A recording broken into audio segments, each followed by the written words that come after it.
Welcome back again to The Gadget.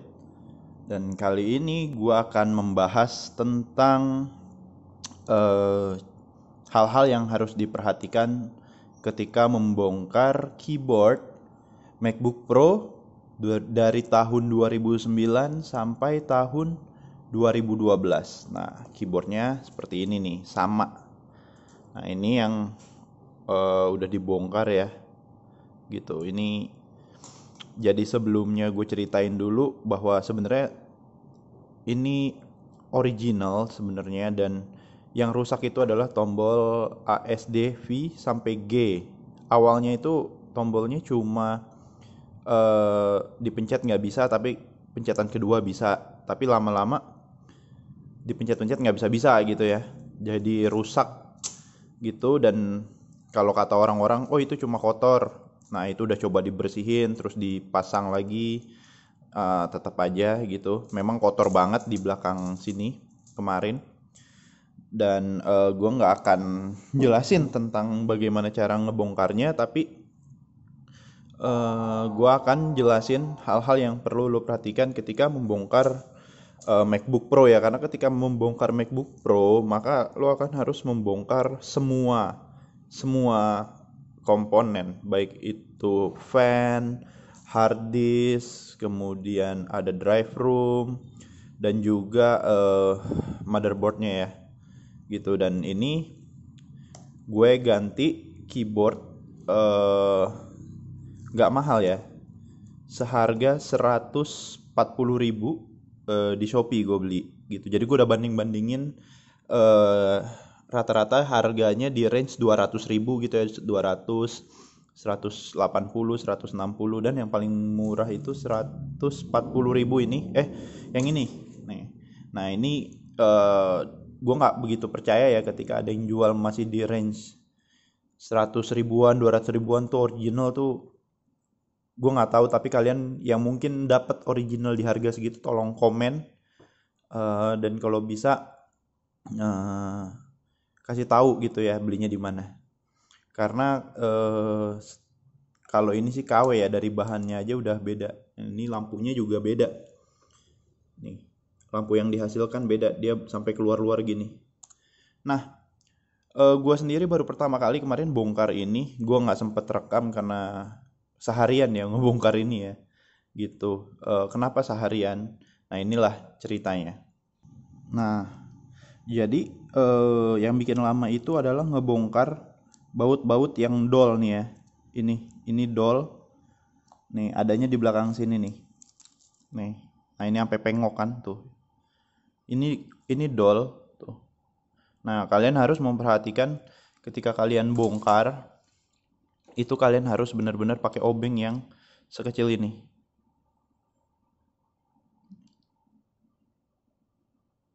Jadi obeng kecil gini akan sangat ngebantu. Bahkan obeng ini malah ngerusak ya. Nih, kemarin pakai ini malah ngerusak. Dan pakai obeng ini pun nggak bisa. Ini masih terlalu besar gitu. Tapi untuk ngebuka part-part seperti motherboard dan lain sebagainya ya pakai ini masih bisa. Tapi ketika udah buka keyboard yang bautnya ini ada mungkin berapa, 50 atau 30 lebih ya. Ini kecil-kecil banget nih. Ini pedadol dan ini bikin lama. Terus masangnya lagi juga lama. Jadi sebenarnya kalau gue boleh saran, ketika kalian memang mau mengganti sendiri keyboard gitu ya, pastikan kalau bisa cari keyboard yang original. Nih yang kayak gini nih, ini besinya tebel, ini original gitu. Dan kemungkinan daya tahannya akan lebih lama. Ini gue percaya ini eh lebih awet karena ini dari tahun 2012, baru 2020 diganti gitu. Dan ininya juga dia lebih tebel ya, apa fleksibelnya lebih tebel gitu ya. Tapi kalau misal pun memang nggak ada masalah juga kalau kalian ganti dengan yang eh, kualitas di bawahnya gitu. Emang susah kayaknya nyari yang original, apalagi ya. Kemudian ketika kalian mencabut fleksibel dari MacBook, nah itu harus hati-hati, harus perhatikan pakai dua tangan. gitu cabutnya, jangan pakai satu tangan, karena yang terjadi adalah kayak gue merusak ini nih, backlightnya mati karena rusak cabut cuma pakai satu jari, karena kecil banget dia fleksibelnya, ketika dibuka gini tek ya rusak gitu. Kalau fleksibel yang lain masih bisa buka pakai dua jari gini, yang kabel fleksibelnya backlight kecil banget dan ringkih banget, itu harus hati-hati ya. Ketika kalian berhasil membongkar ini dan mengganti keyboard gitu, pas masang juga jangan lupa untuk balikin lagi ke posisi semula gitu. Terus yang paling penting juga untuk memisahkan antara baut-baut sedari awal kalian bongkar, jadi ketika masang itu akan mempermudah kalian ya. Dan kalau kalian bisa bongkar sendiri dan masang sendiri ini gitu, lihat tutorial di YouTube ada banyak, tapi mereka nggak detail ya, jadi mereka rata-rata cuman ngasih jadi rata-rata yang video tutorial yang ada di YouTube itu yang gue ikutin, mereka tuh ya udah ngasih tahu tahapan-tahapan untuk ngebongkar MacBooknya, tapi nggak ngelihatin detail per detail cara ngelepasin kabelnya gitu. Itu ada satu kabel yang susah untuk dilepas, dan ketika lo paksa ya kemungkinannya soketnya rusak gitu. Itu hati-hati banget gitu. Jadi kalau misalkan